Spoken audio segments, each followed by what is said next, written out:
Hello and welcome back to the Prepared Mind channel. I hope you had a wonderful Thanksgiving, but holidays being what they are, they come to an end rather quickly and then it's back to work, back on our heads. So, what are we going to talk about? How about the threat of shit hitting the fan?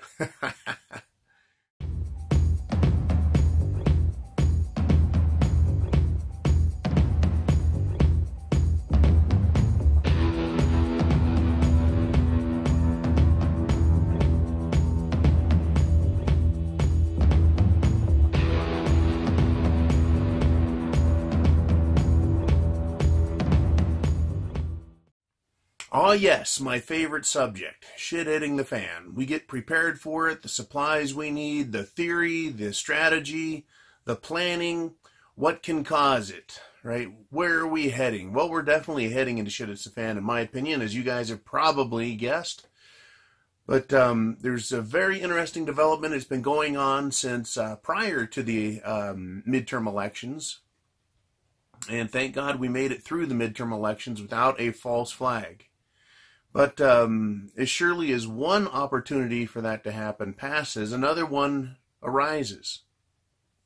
Now, it is very interesting to me to note that they started this caravan, and a lot of people believed it was going to have a bigger impact on the election. I really didn't think it was going to have a huge impact, because as we got closer to the election, I realized they were going to be late to the party. But they have arrived at the border nonetheless. And they've really been making quite a stink, especially down in Tijuana. And Tijuana here to us Californians is more affectionately known as TJ. Now, a couple of things have happened that are very interesting. Number one, a couple of days ago, President Trump authorized the use of deadly force by American troops in order to defend our country. Very interesting that he's taken such an aggressive stance. Number two, he's essentially closed the border.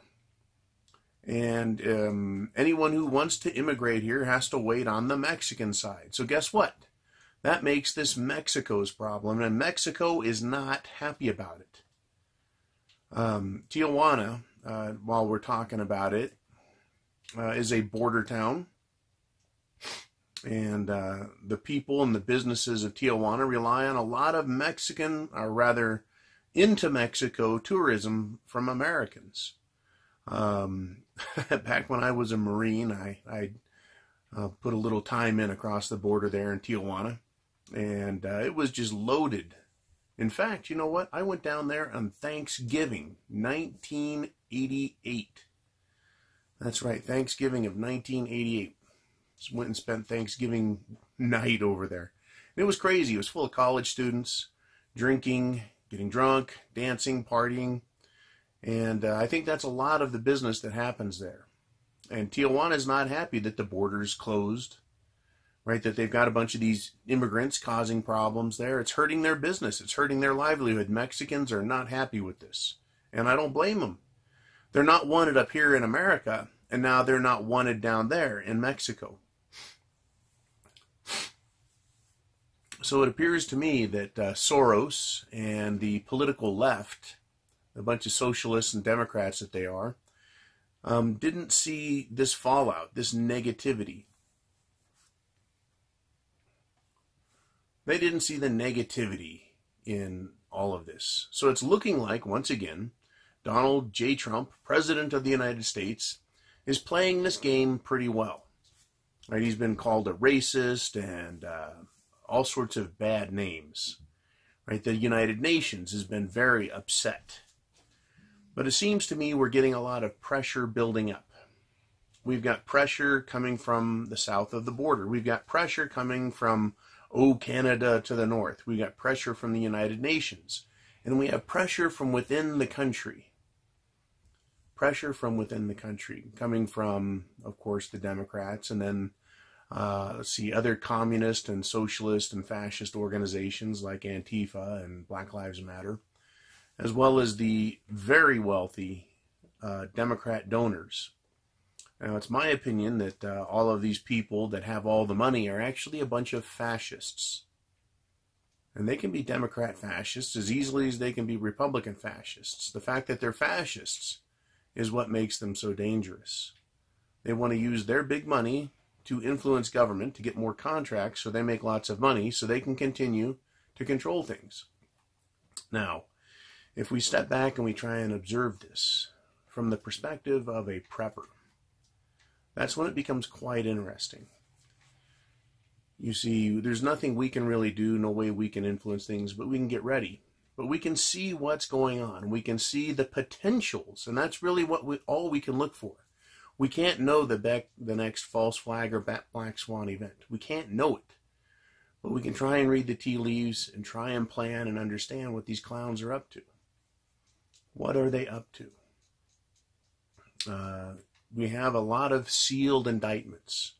And if they're unsealed or we start seeing arrests or action, it doesn't mean QAnon is right. It just means that the wheels of justice just might be turning.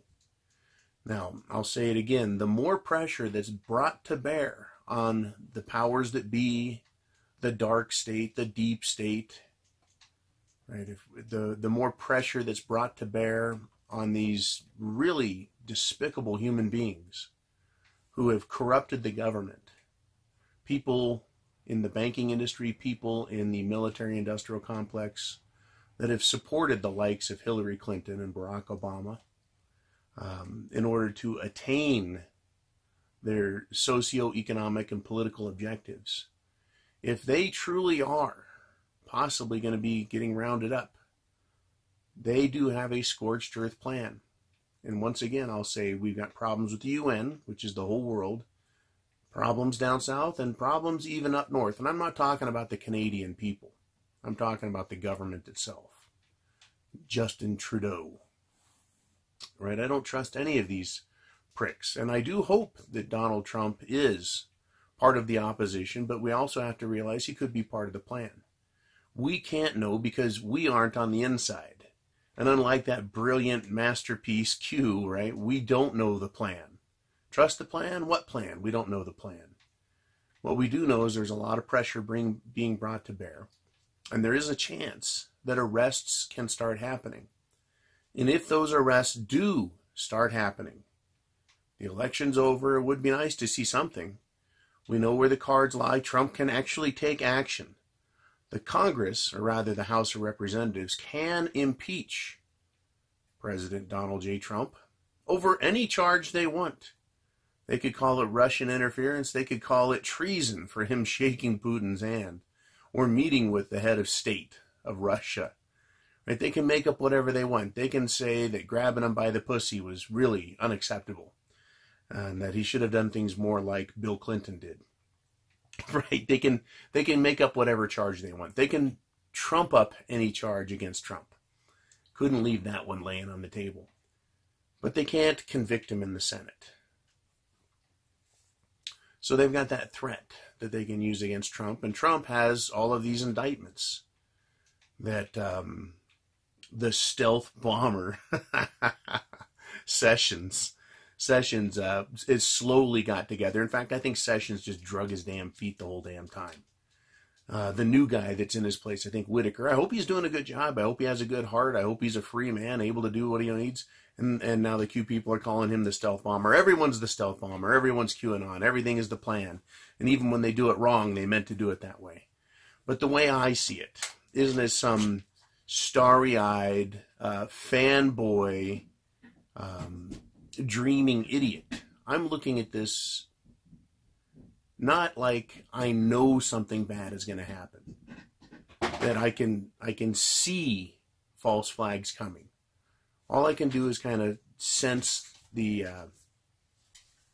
pressure for it. And it's not that I want it to happen. It's not that I know it's going to happen, but I need to be prepared in case it happens. I don't want to be taken by surprise, caught off guard, which is why we're always in a state of readiness. We're always preppers. So what's fascinating here is that, yes, they can impeach Trump, but they can't convict him. And yes, Trump can get these indictments going, right? Get them unsealed and start arresting and charging people with the crimes and taking them to court and having these trials. But what is the response? What is the response if he takes those steps?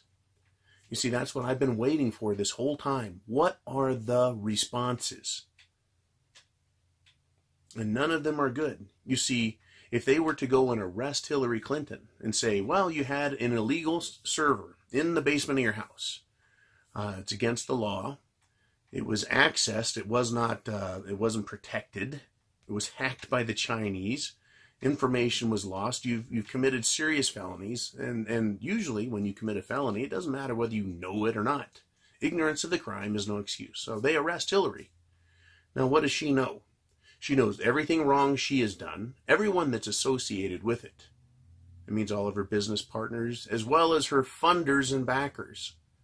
You see, the funders and backers and partners in crime with Hillary don't want her to roll over on them.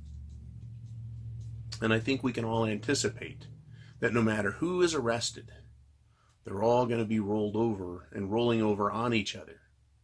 And that cannot be tolerated by the most wealthy, the most powerful, and the most dastardly among them.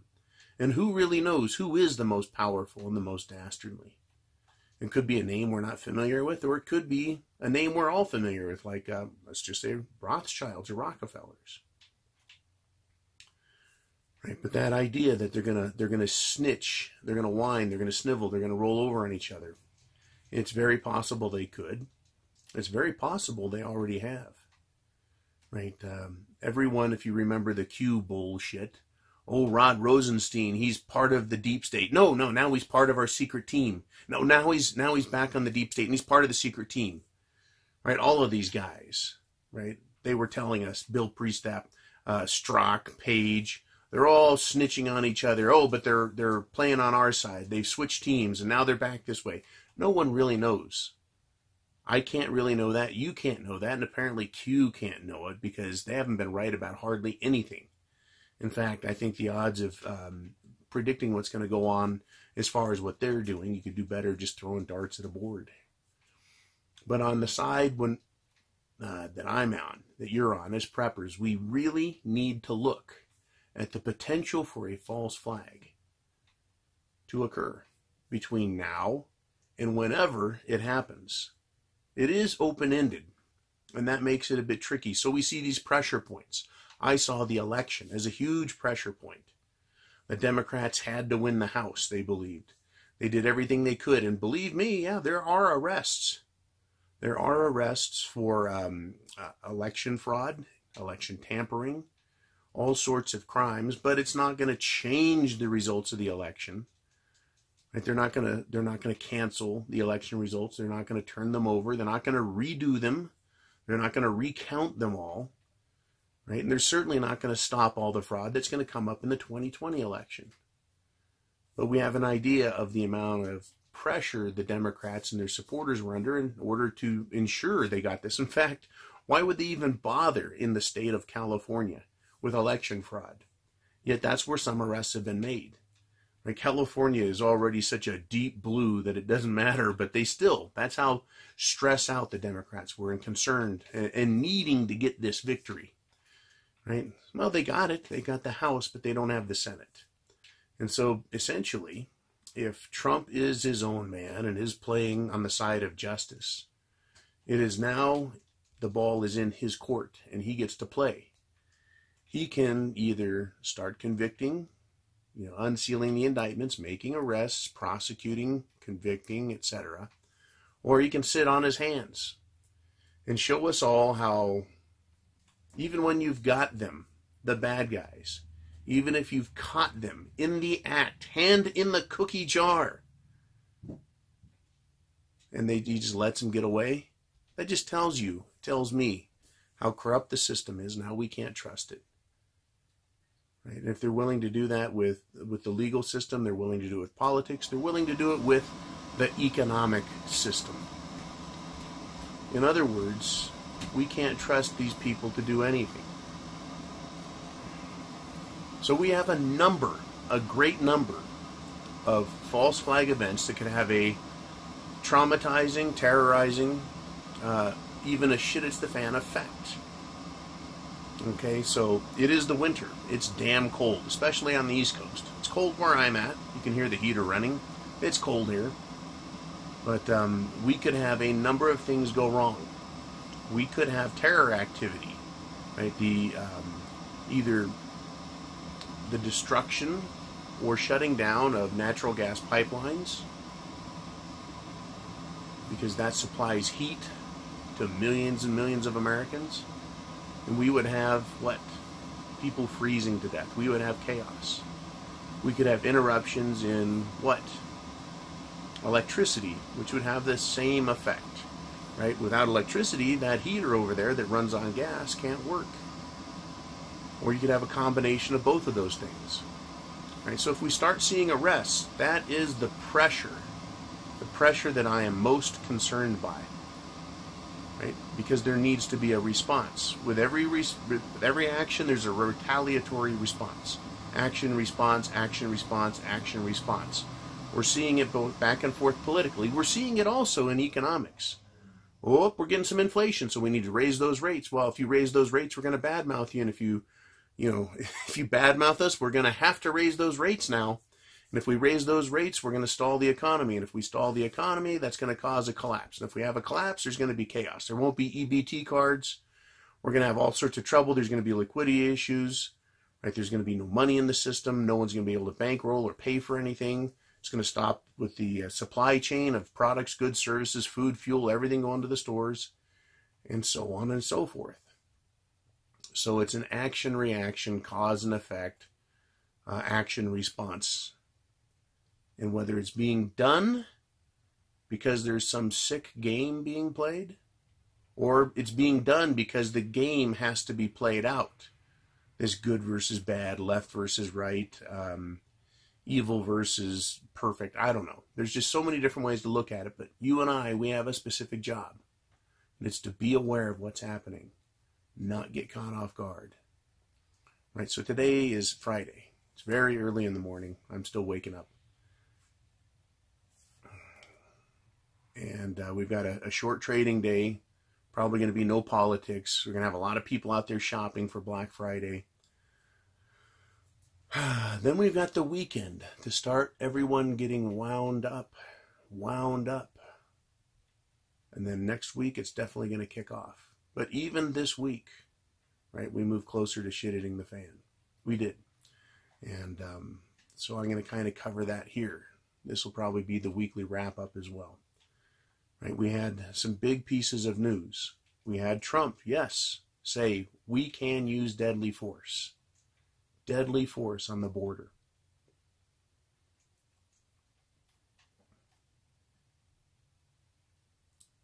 What that tells me is that those that are thinking they were just going to push through, and they really can't, they would have to use deadly force on their side. It wouldn't just be throwing rocks in cerveza bottles. They would have to do something violent and aggressive, and then the military would have to respond in kind, and that could cause quite an outrage. Also, the border is now closed. Now, if we look we look overseas, we see nothing but problems in Europe. We're continuing to see Deutsche Bank, which is the Bank of Germany, it's a huge one, has huge financial problems and lots of debt tied to Italy. And Italy's in some big trouble. They're being told, hey, you're going to play ball our way. And this is by the International Monetary Fund, the IMF. They want them to curtail their spending. They want them to do austerity. They're pushing Italy around, and Italy is probably not going to play that. So this whole problem with England and the Brexit, the whole problem with Italy and their spending, the economy here in America, right? This is the economically speaking, the United States is the prettiest pig in the pen, right? But in all truth, all the economies around the world, which are all in the same pen all together, they're all ugly and smelly. They're all dirty pigs. And the United States just happens to be the biggest and strongest among them, right? With China following closely behind. But they're all in debt. They're all screwed up. They're all tied together. And Europe is in a lot worse shape. And odds are they'll come down first and then drag us with them. Right? So what else is leading us towards shit at the fan? Rather, it's things getting better or things getting worse, right? The weekly wrap-up. Well, we do have lots of problems economically. Usually Thanksgiving week, and it's been my experience, and I've watched the stock market for many, many years. The week going into Thanksgiving, it's basically 2.5 days of trading before Thursday, and it's calm. It's just people wrapping up some deals, positioning themselves a little bit. But this year, we saw some serious positioning. We saw some serious action. You know, the stock market essentially came down about 1,000 points on the Dow Jones, that is, right? And it shows a big weakness. And Bitcoin, yeah, Bitcoin's continuing to trickle down, but all of it came down. And very interesting, oil has really come down. It's really coming down in price. And that's not good for the market. Now, it may be good for the consumer, put a few dollars back in their what? In their wallets and their bank accounts so they can spend it somewhere else. But in all truth, that's going to take down a multi-billion-dollar corporate debt bubble.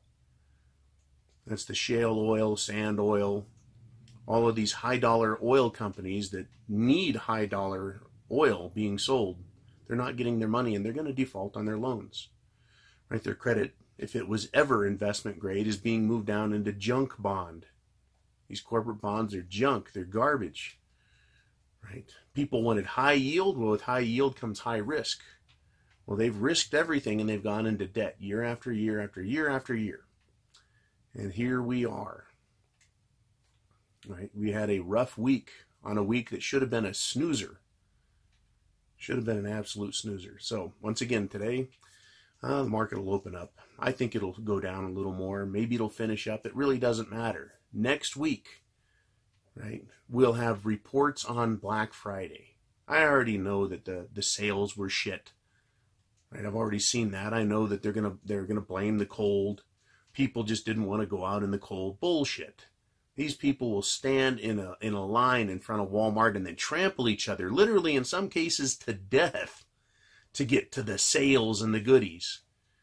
I don't think it's going to be that way this year. I don't think there's that much money out there. They're going to show us some exciting action, people fighting over shit. But the numbers, I don't think, are going to be there. Early indicators are the numbers just aren't there.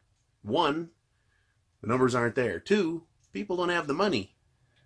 So as we go through the weekend, we'll get into Cyber Monday. Stock market will open up next week, and we'll start seeing a continuance of what's happening. And I don't think it's going to be pretty. And we're going to see if the Santa rally happens. We're going to see what happens in politics. Next week, we're going to see whether or not they want to wait till after Christmas, or whether they're just going to say, well, things are bad, we might as well just continue pissing in the pool and really start pulling some strings politically and playing some serious games. It's going to get interesting. Get prepared. Food, water, shelter, clothing, medicine, means of self-defense. Have a plan. Chance favors the prepared mind. Is yours. You bet. We need to be ready. We need to be ready for what's coming. And we need to understand that as preppers, right, we're not part of the plan. Right? We have our own plans. As preppers, we need to see that the real problem here is that shit is going to hit the fan, because these people are playing a very dangerous game. They're doing it socially, they're doing it economically, and they're doing it political and militarily. It's a wild world out there, and we need to be ready for what's coming. So, I'll see you guys all on Monday. I'm going to have a restful weekend if I can, and I'll be back at it with you. So until then, you guys be cool. Right? Godspeed to all and Semper Fi.